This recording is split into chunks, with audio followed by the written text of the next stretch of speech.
hot on me.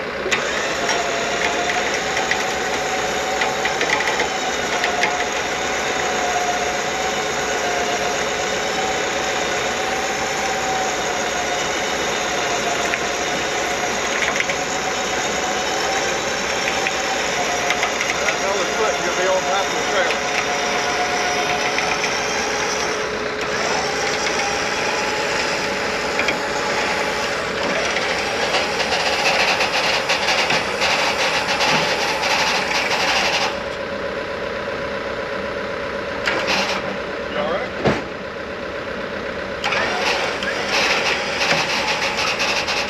All right, so we got back. This is a couple days later from the start of this video where you saw me loading this onto the trailer with the winch. We now have a forward control 150. I actually bought 2 forward controls up in Virginia. I bought a FC 150, this one, and I bought a FC 170 that I haven't went and got yet. You know what? Let's get crazy. Let's put these flaps down. Let's get crazy here. Yeah, there we go.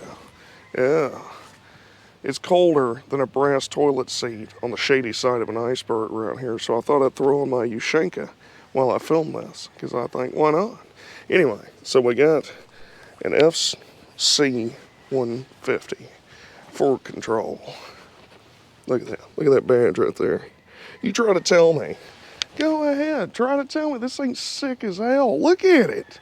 It's badass. All right, let's take a look inside. So the guy that I bought this from is up in Virginia. Super nice guy. He's got a beautiful piece of property. He's got a lot of cool stuff up there. And he had 2 of these trucks. Now, I know there's something wrong with this one's radiator, but the engine's not stuck. And neither is the engine stuck in the 170. So, these are so cool because they've got a single stick transfer case. They've got this wild shifter here that's like on a ball joint. They've got drop pedals. Look at that, drop pedals. The master cylinder's up here, which is weird because every other Jeep, it's buried on the frame where you can't get to it, so it's amazing. It's got drop pedals, which I don't really care about. I just care about the master cylinder that you can actually get to, which is really cool. And then you've got your doghouse right here. So that's what they call the doghouse. Get that out of the way. Hang on, let me flip it. Get it out of the way. Bam. There you go. Now you got 70 or so screaming horsepower right there in this F-head 134, which isn't stuck. And they get this weird canister right here where you put the water in for the antifreeze, which has been patched like 30 times. The guy I bought it from said that the guy he bought it from was universally known as Bondo Bob, which I wonder why they called him Bondo Bob. I wonder if it was because, you know, he was left-handed. Or could it be because of the relentless use of Bondo? I'm thinking it's probably the Bondo.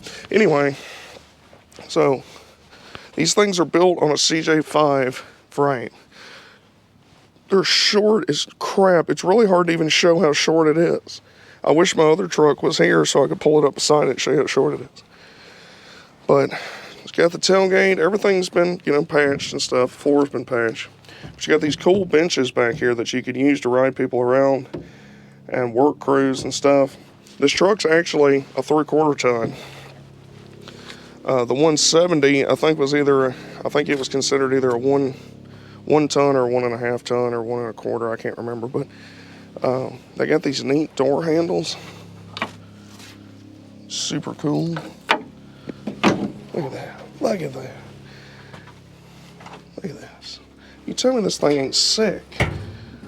Get this doghouse out of here.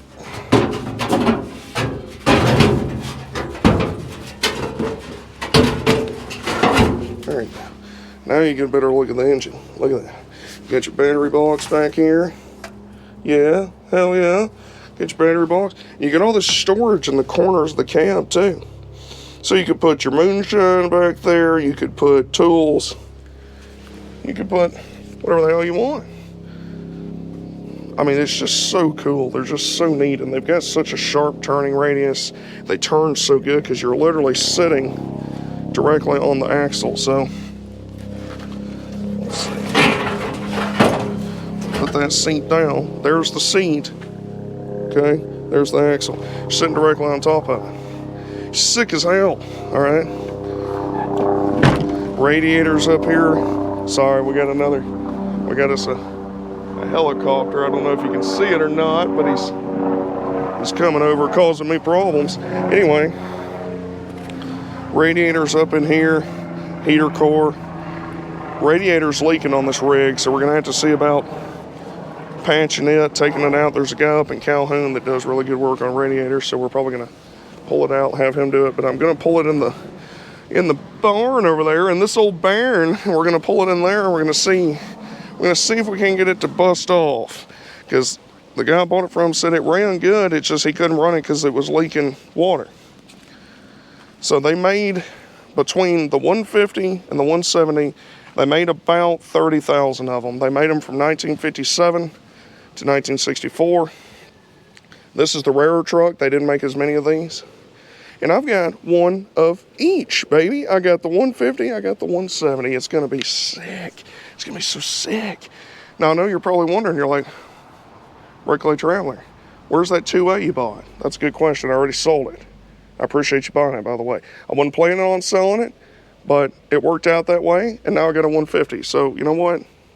It's okay. It's fine. I'll trade a 2A for 150. That's working. All right. I didn't trade it for this, but it just worked out. You get rid of one cool old Jeep, you get another one, you know, so I don't feel bad.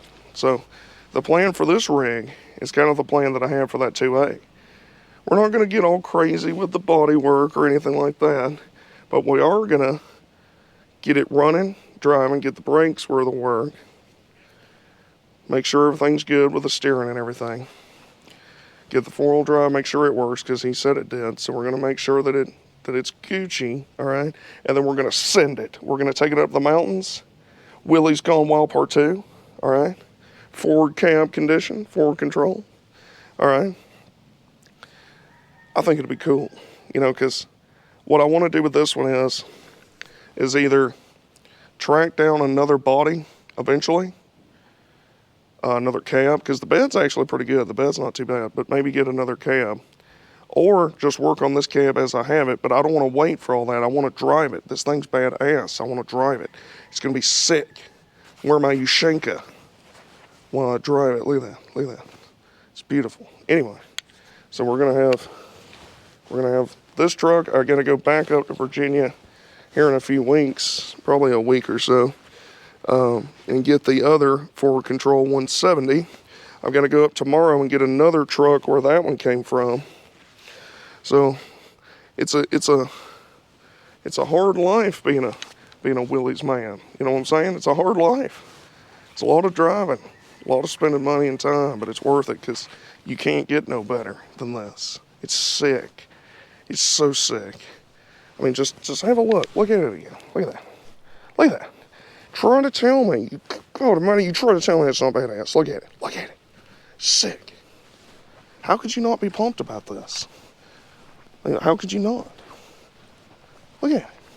You got your pedal hitch back here. Look at that. Look at that. You got your pedal hitch.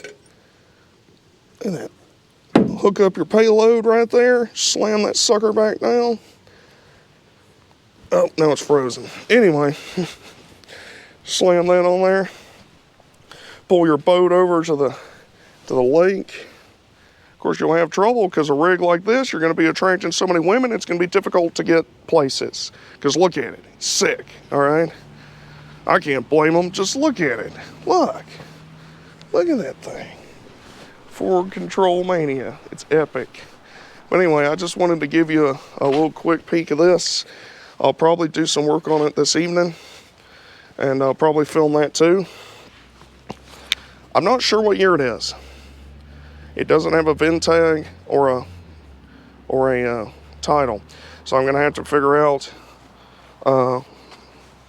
that situation, try to figure out what year it is. It's probably, if I had to guess, I would say probably a 58 or 9, because the 170's a 59. I've got the title and everything for it.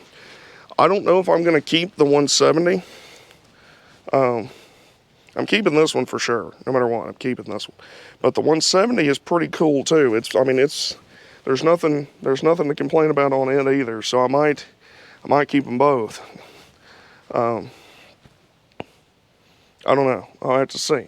I'll have to see what happens. But we're almost up to 150 subscribers. I think we're at 149. So don't be part of the problem. Smash the subscribe button like you mean it. You smash it. All right? Because look, I just bought this. This is for you. All right? It's not even for me. It's for you. So I can film these sick Jeeps in their natural habitat. Look at that patina. It's a little more than patina, but it's still. I think it looks so sick. Get this thing running, drive it over to McDonald's, get an Oreo McFlurry, and you pull up in this thing and it looks like this. You know, people are like, what the hell is that? You're like, that's a forward control 150. FC 150. Four-wheel drive. Or as the infomercial for this truck from 1957 said, they said it has turnpike performance. And damn it, I believe it, because look at it, sick. Turnpike performance, four-wheel drive, single stick transfer case. It's epic. And it's got a massive counterweight back here that this one actually still has. So it's so front heavy, all the weight's up here in the front, that it was, you know, trying to, whatever they call that, Carolina lean or whatever the hell they call it nowadays, the kids. So they put this counterweight like a tractor back here to hold the ass end down, keep it from tipping forward. Because you've got approach angles are just amazing because there's just hardly anything. You drive up a wall in this thing. So it's, to reiterate, it's badass. That's what I'm trying to get through to you, okay? But anyway, if you like this, if you like the other video about the other wheelies, if you want to see the FC170, if you want to see the other wheelies I'm getting, if you want to see all this BS I'm doing, smash the subscribe button. Smash it, okay? Once we get up to 500 subscribers, I'll do another giveaway. So we got a little ways to go, but I'll do another giveaway, and it'll be a cooler giveaway. But I'm not going to tell you any more about that until we get there. So smash the subscribe button if you want to see more epic Jeep-related shit, because it's coming. This Reclay Trailer, signing out. Have a pleasant tomorrow.